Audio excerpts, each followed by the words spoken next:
Hello friends, welcome back to my channel. So இன்னைக்கு நம்ம என்ன பார்க்கலாம்னு பார்த்தீங்கன்னா AWX Tower எப்படி நம்ம வந்து Docker டெஸ்க்டாப்பில் இன்ஸ்டால் பண்ணலாம் அப்படின்றத பார்க்கலாம். ஸோ இதுக்கு வந்து நம்ம என்னென்ன பண்ணணும் பார்த்தீங்கன்னா நான் Windows 11 யூஸ் பண்ணுறேன். ஸோ ஆல்ரெடி வந்து Docker desktop and Kubernetes enable பண்ணியிருக்கேன். ஸோ இன்ஸ்டால் பண்ணி அண்ட் எனேபிள் பண்ணியிருக்கேன். ஸோ இது வந்து நம்ம ஆல்ரெடி வந்து என்னோட ப்ரீவியஸ் வீடியோவில் வந்து நான் ஆல்ரெடி இன்ஸ்டால் பண்ணியிருக்கேன். ஸோ இதுக்கு நம்ம என்ன வேணும்னு பார்த்தீங்கன்னா Docker டெஸ்க்டாப் அண்ட் வந்து Kubernetes. ஸோ எனேபிள் பண்ணியிருக்கேன் ஆல்ரெடி. ஓகேங்களா, Windows 11 மிஷினில். So let's start the session. So first வந்து என்ன பார்த்தீங்கன்னா நான் வந்து VS கோட் வந்து ஓப்பன் பண்ணியிருக்கேன். அண்டு வந்து நான் WSL ஸோ Windows 11ல் லினக்ஸ் மிஷின் வந்து இன்ஸ்டால் பண்ணியிருக்கேன். ஸோ அதன் மூலமாக நான் வந்து உபுண்டு யூஸ் பண்ணியிருக்கேன். ஓகேங்களா, ஸோ அதில் வந்து ஒரு டேரக்டரி AWX ஒரு டேரக்டரி கிரியேட் பண்ணி ஒரு YAML ஃபைல் கிரியேட் பண்ணியிருக்கேன். ஸோ அது வந்து நான் லேட்டராக உங்களுக்கு ஷோ பண்ணுறேன். பட் ஃபஸ்ட்டு வந்து பிஃபோராக வந்து நமக்கு என்னென்ன வேணும்னு பார்த்தீங்கன்னா இதுக்கு ரெக்யூர்மெண்ட்டு. ஸோ இதோட ரெக்யூர்மெண்ட் என்னென்னு பார்த்தீங்கன்னா Kubernetes வேணும், அண்ட் வந்து Helm இன்ஸ்டால் பண்ணியிருக்கணும், அண்ட் வந்து பார்த்தீங்கன்னா Docker இன்ஸ்டால் பண்ணியிருக்கணும். ஃபர்ஸ்ட் ஆஃப் ஆல் செக் பண்ணிக்கலாம் வெர்ஷன் எல்லாமே. இதுக்கு என்னென்ன வேணும்னு பார்த்தீங்கன்னா Helm அண்ட் வந்து Docker டெஸ்க்டாப் அண்ட் வந்து Kubectl. ஸோ நான் அதை வந்து ஆல்ரெடி வந்து எனேபிள் பண்ணியிருக்கேன். ஸோ இங்கே பார்த்தீங்கன்னா நான் ஆல்ரெடி டெஸ்க்டாப் இன்ஸ்டால் பண்ணி Kubernetesல வந்து எனேபிள் பண்ணியிருக்கேன். ஸோ வெர்ஷன் செக் பண்ணிக்கலாம்.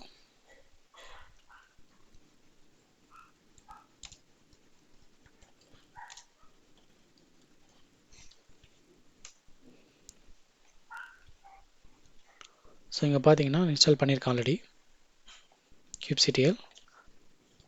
தென் வந்து பார்த்தீங்கன்னா Docker version. So Docker install ஆகிருக்கு. ஓகேங்களா, தென் வந்து பார்த்தீங்கன்னா Helm வந்து பார்த்தீங்கன்னா நான் வந்து உபுண்டு மிஷின் வந்து இன்ஸ்டால் பண்ணியிருக்கேன். Helm வெர்ஷன் வந்து செக் பண்ணிக்கலாம். ஸோ Helm வந்து பார்த்தீங்கன்னா எதுவுமே இல்லை. இதில் ரெப்போ வந்து ஆட் பண்ணணும். ஃபர்ஸ்ட் ஆஃப் ஆல் வந்து Helm வந்து எதுக்கு யூஸ் பண்ணுறோம் அப்படின்னு பார்த்தீங்கன்னா Helm லைக் வந்து ஒரு package manager. So like Linux மாதிரி தான். ஸோ ஒரு பேக்கேஜ் வந்து கம்பைல் பண்ணி ஸோ அதில் வந்து இன்பில்டாக வந்து சாஃப்ட்வேர் எல்லாமே இன்ஸ்டால் ஆகிருக்கும். ஸோ அதுக்கு தேவையான நம்ம ஜஸ்ட் ரெப்போ மட்டும் ஆட் பண்ணி யூஸ் பண்ணிக்கிட்டால் நம்ம அதை ஈஸியாக ஆக்சஸ் பண்ணி யூஸ் பண்ணிக்கலாம்.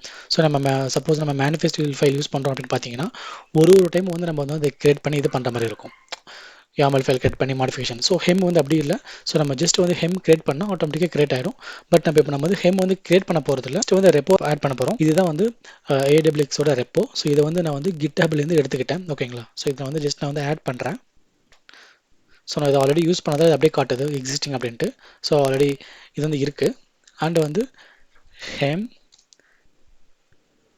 ரெப்போ. ஸோ பார்த்தீங்கன்னா சக்ஸஸ்ஃபுல்லி அப்டேட் ஆயிடுச்சு. ஸோ நெக்ஸ்ட் வந்து பார்த்தீங்கன்னா நேம் ஸ்பேஸ் கிரியேட் பண்ணணும் AWXக்கு.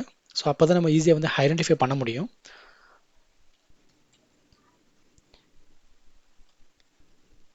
Kubectl.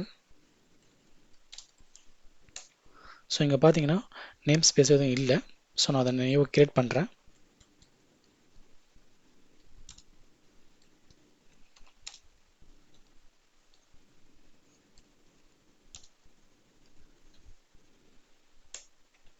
ஸோ கிரியேட் ஆயிடுச்சு, செக் பண்ணிக்கலாம். ஓகேங்களா, ஸோ தென் வந்து நம்ம வந்து பார்த்தீங்கன்னா இன்ஸ்டால் பண்ணணும் இந்த நேம் ஸ்பேஸ்க்கு. ஸோ நெக்ஸ்ட் வந்து நம்ம வந்து Helm வந்து இன்ஸ்டால் பண்ணணும்.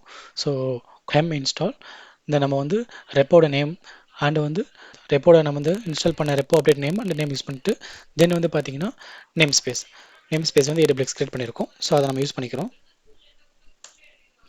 ஸோ இப்போ பார்த்தீங்கன்னா இன்ஸ்டால் ஆகிட்டு இருக்கும். ஸோ ஓகே, ஸோ நான் பார்த்தீங்கன்னா நேம் வந்து AWX ஆப்ரேட்டர் அண்ட் வந்து டிப்ளாய் பார்த்தீங்கன்னா இப்போ தான் ஆயிருக்கு. ஸோ தென் வந்து நம்ம வந்து பாட் செக் பண்ணிக்கலாம்.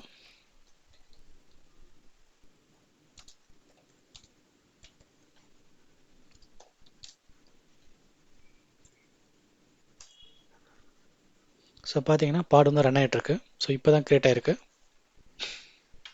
சர்வீஸ் கிரியேட் பண்ணணும். ஸோ அதுதான் வந்து பார்த்தீங்கன்னா இந்த YAML ஃபைல். ஓகேங்களா, இந்த YAML ஃபைல் வந்து நம்ம வந்து கிரியேட் பண்ணுறோம். இதுதான் வந்து பார்த்தீங்கன்னா YAML ஃபைல். இது வந்து நம்ம வந்து என்னென்னா நேம் ஸ்பேஸ் கொடுத்துருக்கேன் டிப்ளாய்மெண்ட்டோட YAML ஃபைல். ஸோ நம்ம வந்து ஒரு சர்வீஸ் ஒன்று கிரியேட் பண்ணணும். அதை வந்து நம்ம நார்மலாக கமாண்ட் மூலமாக கிரியேட் பண்ணிக்கலாம். பட் நான் வந்து இங்கே பார்த்தீங்கன்னா YAML ஃபைல் மூலமாக நான் வந்து கிரியேட் பண்ணுறேன். அண்ட் வந்து சர்வீஸ் டைப் வந்து பார்த்தீங்கன்னா NodePort மூலமாக. ஸோ லோக்கலாக நான் யூஸ் பண்ணுறது NodePort யூஸ் பண்ணிக்கிறேன். அண்ட் வந்து நேம் ஸ்பேஸ் பார்த்தீங்கன்னா AWX அண்ட் சர்வீஸ் டைப் வந்து NodePort. அண்ட் வந்து NodePortக்கும் நம்ம வந்து ஒரு ரேஞ்ச் ஆஃப் போர்ட் நம்பர் கொடுக்கணும். ஸோ அதை வந்து நான் கொடுத்துக்கிறேங்க. அண்ட் வந்து இங்கிலீஷ் வந்து நன். ஹோஸ்ட் நேம் பார்த்தீங்கன்னா AWX லோக்கல்னு கொடுத்துக்கிறோம். ஓகே, இதை வந்து நம்ம வந்து டிப்ளை பண்ணணும். kubectl apply -l kubectl apply -f and வந்து ஃபைல் நேம். ஓகேங்களா? ஸோ இது கொடுத்தோம்னா டிப்ளை ஆகிடும். ஸோ அதுக்கு முன்னாடி வந்து நம்ம வந்து சர்வீஸ் செக் பண்ணிக்கலாம்.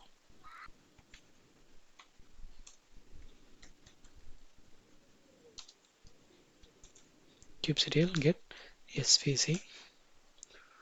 ஸோ சர்வீஸ் பார்த்தீங்கன்னா லோக்கலாக தான் இருக்குது. ஸோ இப்போ நான் அதை டிப்ளை பண்ண. ஓகே, ஸோ இப்போ செக் பண்ணிக்கலாம்.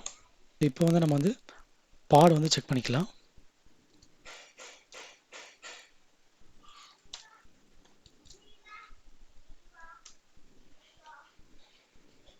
ஸோ ஒன் பை ஒன்னாக தான் இன்ஸ்டால் ஆகிட்டு இருக்கு. So it will take some time. So பார்த்தீங்கன்னா so one by one update ஆகிட்டு இருக்கு. ஸோ இதை ஆஃப்டர் கிரியேட் பண்ணதுக்கப்புறம் சர்வீஸும் கிரியேட் ஆகிடும். ஸோ இங்கே பார்த்தீங்கன்னா 1/1 வந்துச்சு, 2/2 வந்துச்சு. ஸோ இங்கே வந்து பார்த்தீங்கன்னா ஸோ இன்ஸ்டலேஷன் மட்டும் ஆகிட்டு இருக்கு. சர்வீஸும் செக் பண்ணிக்கலாம்.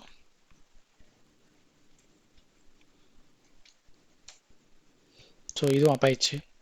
நம்ம வந்து ப்ரௌஸ் பண்ணி செக் பண்ணிக்கலாம். போர்ட் நம்பர் பார்த்தீங்கன்னா 30088. ஸோ பார்த்தீங்கன்னா இது லாகின் பேஜ் வந்து ஓப்பன் ஆயிடுச்சு. ஸோ இது வந்து யூசர் நேம் பார்த்தீங்கன்னா டிஃபால்ட் யூசர் நேம் வந்து அட்மின். அண்ட் வந்து பாஸ்வேர்டு வந்து நம்ம வந்து கெட் பண்ணிக்கணும் from that in docker desktop கண்டெய்னர்லேருந்து. ஸோ இந்த கமாண்ட் வந்து நம்ம வந்து கொடுத்தோம் அப்படின்னா பாஸ்வேர்டு வந்து நமக்கு கிடைக்கும். ஸோ இதை வந்து நம்ம வந்து யூஸ் பண்ணிக்கலாம். ஸோ லாகின் பண்ணிங்கன்னா ஸோ ஃபைனலாக பார்த்தீங்கன்னா நம்ம வந்து AWX டவர் வந்து இன்ஸ்டால் பண்ணிட்டோம். ஸோ இது வந்து சிமிலராக வந்து பார்த்தீங்கன்னா Ansible டவர் மாதிரி தான் இருக்கும். ஓகேங்களா? ஸோ கான்ஃபிகரேஷன் செட்டிங்ஸ் மோஸ்ட்லி எல்லாமே இதுவாக தான் இருக்கும். அண்ட் இது வந்து பார்த்தீங்கன்னா ஃப்ரீ வெர்ஷன் தான், ஓப்பன் சோர்ஸ் தான். ஸோ நம்ம வந்து ஈஸியாக வந்து இன்ஸ்டால் பண்ணி யூஸ் பண்ணிக்கலாம். இதுவே நம்ம வந்து சர்வர் ரெண்டில் வந்து நம்ம கான்ஃபிகர் பண்ணும்போது இதுக்கு வந்து நம்ம மோர் space and RAM, so configuration வந்து கொஞ்சம் ஹையர் லெவலில் இருக்கும். பட் நம்ம ஜஸ்ட் வந்து டாக்கர் டெஸ்க்டாப்பில் இன்ஸ்டால் பண்ணுறதால ஸோ கொஞ்சம் ஈஸியாக நம்ம பண்ணிட்டோம். ஸோ இதான் டேஷ்போர்டு. ஸோ ரைட்னா வந்து ஒரே ஒரு ஹோஸ்ட் தான் இருக்குது. அதனால பார்த்தீங்கன்னா நம்மளோட லோக்கல் ஹோஸ்ட் தான். அண்ட் வந்து ஒரு இன்வென்ட்ரி அண்ட் ஒரு ப்ராஜெக்ட். ஸோ ப்ராஜெக்ட் பார்த்தீங்கன்னா ஸோ இனிஷியலாக நம்ம வந்ததுக்கப்புறம் ஆக்சஸில் ஆர்கனைசேஷன் எல்லாமே வந்து டிஃபால்ட்டாக தான் இருக்கும். நம்ம அதை யூஸ் பண்ணிக்கலாம் டெஸ்டிங்காக. இல்லைனா வந்து நம்ம வந்து புதுசாக ஒன்று கிரியேட் பண்ணிக்கலாம். ஸோ டிஃபால்ட்டாக வந்து இருக்குது ஆர்கனைசேஷன். அண்ட் வந்து பார்த்தீங்கன்னா ப்ராஜெக்ட். ஸோ ப்ராஜெக்ட் வந்து பார்த்தீங்கன்னா டெமோ ப்ராஜெக்ட் ஒன்று இருக்குது. தென் வந்து பார்த்தீங்கன்னா ஸோ நம்ம க்ரெடென்ஷியலும் ஆல்ரெடி வந்து நம்ம வந்து கிரியேட் பண்ணியிருக்கணும். ஸோ க்ரெடென்ஷியல் நமக்கு வந்து வேணும். அது வந்து பார்த்தீங்கன்னா ஆல்ரெடி அதுவும் வந்து நமக்கு வந்து டெமோன்னு எல்லாமே இருக்குது. ஓகேங்களா? ஸோ நம்ம வந்து இப்போ என்ன பண்ணணும், ஜஸ்ட் வந்து ஒரு ஸோ நெக்ஸ்ட் வந்து இதை வந்து நம்ம எப்படி இதை யூஸ் பண்ணலாம் அப்படின்றத நம்ம வந்து பார்க்கலாம். ஸோ தேங்க்ஸ் ஃபார் வாட்சிங் and please subscribe my channel.